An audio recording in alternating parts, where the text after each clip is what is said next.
जय हिंद दोस्तों, एक बार फिर से आप सभी का हार्दिक स्वागत और अभिनंदन है। हम लोग पढ़ रहे थे भारतीय संविधान से संबंधित कुछ प्रश्नों को। आइए उसी क्रम में आगे बढ़ते हैं। आज पहला प्रश्न है, शून्यकाल संसदीय व्यवस्था को किस देश की देन है? शून्यकाल संसदीय व्यवस्था को किस देश की देन है? ऑप्शंस हैं भारत की, अमेरिका की, ब्रिटेन की या स्विट्जरलैंड की।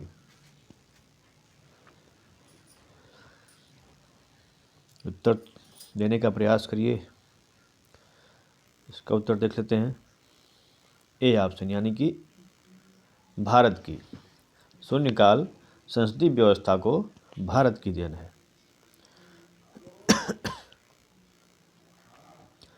आगे देखते हैं, संसद में शून्यकाल का समय है।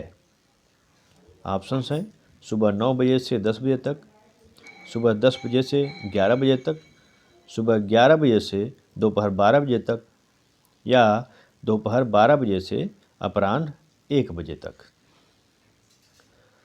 संसद में शून्यकाल का क्या समय निर्धारित किया गया है? 4 ऑप्शंस हैं, इसमें से आपको उत्तर देना है।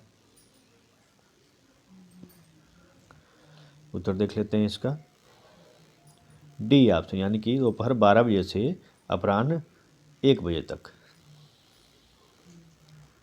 अगला प्रश्न है, राज्यसभा में धन विधेयक प्राप्त होने के कितने दिनों के अंदर इसे लोकसभा को वापस किया जाना चाहिए? राज्यसभा में धन विधेयक प्राप्त होने के कितने दिनों के अंदर इसे लोकसभा को वापस किया जाना चाहिए? 12 दिनों के अंदर, 14 दिनों के अंदर, 16 दिनों के अंदर, 18 दिनों के अंदर।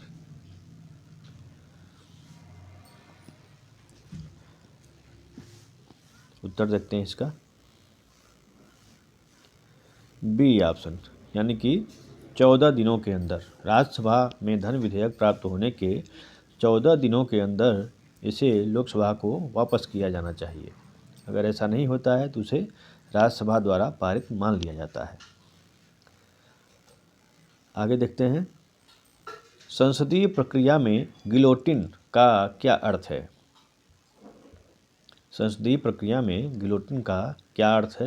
ऑप्शंस हैं विधेयक पर बहस को बंद कर देना, विधेयक पर बहस को जारी रखना, सदस्यों द्वारा सदन का बहिष्कार या सदन को स्थगित कर देना।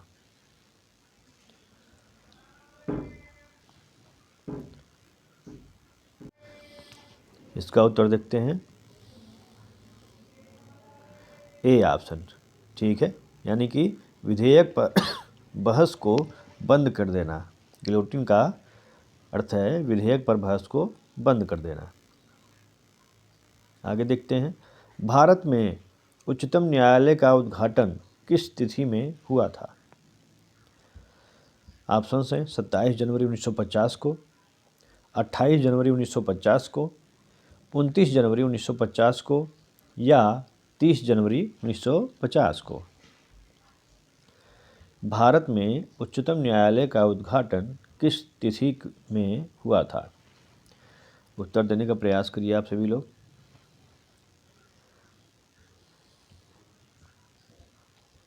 उत्तर देखते हैं इसका। बी ऑप्शन यानी कि 28 जनवरी 1950 को भारत में उच्चतम न्यायालय का उद्घाटन किया गया था। अगला प्रश्न है, सर्वोच्च न्यायालय के न्यायाधीशों की नियुक्ति की जाती है राष्ट्रपति के द्वारा। ऑप्शंस दिए गए हैं नीचे। राज्यसभा द्वारा अनुमोदित किए जाने पर, लोकसभा की सलाह पर, प्रधानमंत्री की सलाह पर, सर्वोच्च न्यायालय के मुख्य न्यायाधीश से परामर्श के साथ। सर्वोच्च न्यायालय के न्यायाधीशों की नियुक्ति की जाती है राष्ट्रपति द्वारा। 4 ऑप्शंस आपके सामने हैं। उत्तर देख लेते हैं इसका। डी ऑप्शन यानी कि सर्वोच्च न्यायालय के मुख्य न्यायाधीश से परामर्श के साथ राष्ट्रपति सर्वोच्च न्यायालय के न्यायाधीशों की नियुक्ति करता है। आगे देखते हैं, संविधान के किस अनुच्छेद के अंतर्गत न्यायालयों द्वारा संसद की कार्यवाहियों की जांच करना प्रतिबंधित किया गया है? संविधान के किस अनुच्छेद के अंतर्गत न्यायालयों द्वारा संसद की कार्यवाहियों की जांच करना प्रतिबंधित किया गया है? ऑप्शंस हैं अनुच्छेद 127, अनुच्छेद 122, अनुच्छेद 126 या अनुच्छेद 139।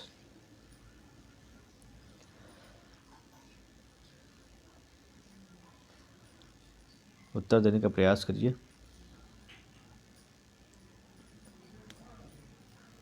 इसका उत्तर देखते हैं, बी ऑप्शन, यानी कि अनुच्छेद 122 के अंतर्गत न्यायालयों द्वारा संसद की कार्यवाहियों की जांच करना प्रतिबंधित किया गया है। आगे देखते हैं, विधायी शक्तियों की संघीय सूची में समाविष्ट किसी विषय के संबंध में भारत के उच्चतम न्यायालय के अधिकार क्षेत्र को बढ़ाने का अधिकार दिया गया है? किसे? ऑप्शंस हैं भारत के राष्ट्रपति को, भारत के मुख्य न्यायमूर्ति को, संसद को या विधि न्याय और कंपनी कार्य मंत्रालय को। विधायी शक्तियों की संघीय सूची में समाविष्ट किसी विषय के संबंध में भारत के उच्चतम न्यायालय के अधिकार क्षेत्र को बढ़ाने का अधिकार किसे दिया गया है? 4 ऑप्शंस आपके सामने हैं। उत्तर देख लेते हैं इसका, सी ऑप्शन, यानी कि संसद को दिया गया है। अगला प्रश्न है, निम्नलिखित में से कौन से मामले उच्च न्यायालय और उच्चतम न्यायालय की अधिकारिता में आते हैं? केंद्र एवं राज्यों के बीच विवाद, राज्यों के परस्पर विवाद, मूल अधिकारों का प्रवर्तन, संविधान के उल्लंघन से संरक्षण। निम्नलिखित में से कौन से मामले उच्च न्यायालय और उच्चतम न्यायालय की अधिकारिता में आते हैं? ऑप्शंस आपके सामने हैं, उत्तर देने का प्रयास करिए।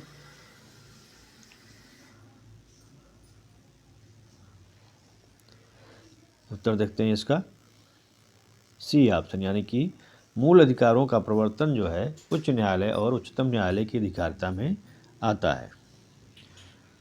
ठीक है, बाकी केंद्र और राज्यों के बीच विवाद, राज्यों के परस्पर विवाद, ये सब सर्वोच्च न्यायालय की अधिकारिता में आते हैं।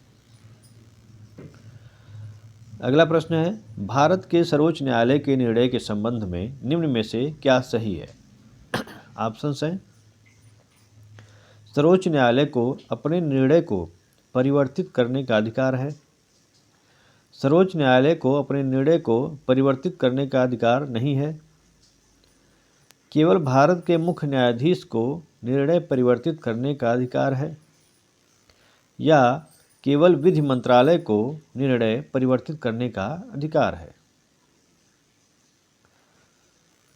भारत के सर्वोच्च न्यायालय के निर्णय के संबंध में निम्न में से क्या सही है? 4 ऑप्शंस आपके सामने हैं।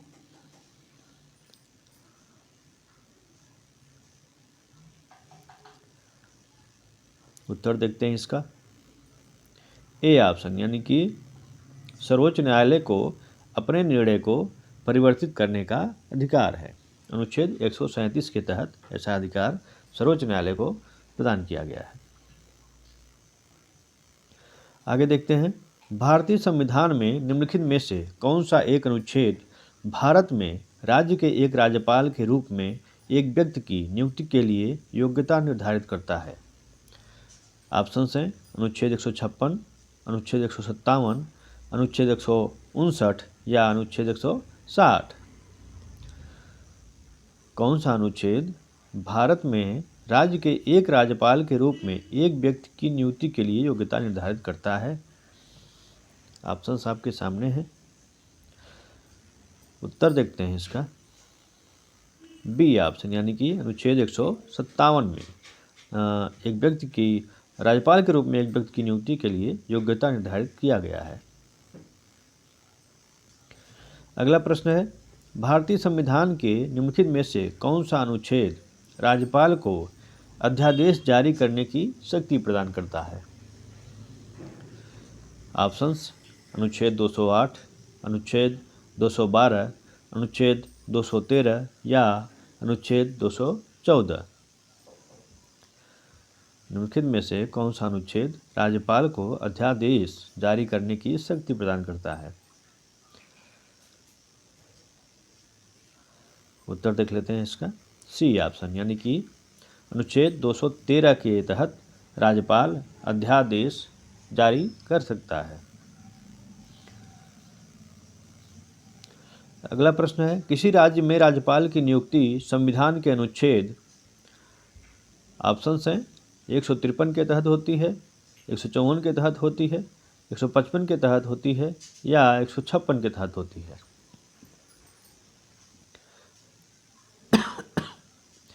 किसी राज्य में राज्यपाल की नियुक्ति संविधान के किस अनुच्छेद के तहत होती है?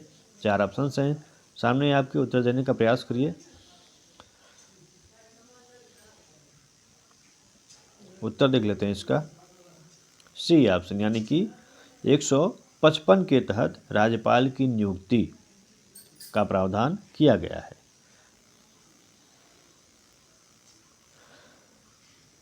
विधान परिषद किसी साधारण विधेयक को निम्नलिखित में से किस अवधि तक रोक सकती है? ठीक है, विधान परिषद किसी साधारण विधेयक को निम्नलिखित में से किस अवधि तक रोक सकती है? 3 माह, 4 माह, 6 माह या 14 दिन? यहाँ विधान परिषद की बात हो रही है। उत्तर देख लेते हैं इसका।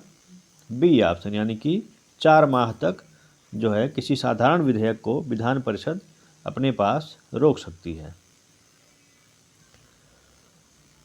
अगला प्रश्न है, राज्य विधान परिषद का प्रावधान भारतीय संविधान के किस अनुच्छेद में रखा गया है? अनुच्छेद 170, अनुच्छेद 171, अनुच्छेद 172 या अनुच्छेद 173? उत्तर देखते हैं इसका। बी ऑप्शन, यानी कि अनुच्छेद 171 के तहत राज्य विधान परिषद का प्रावधान भारतीय संविधान में किया गया है।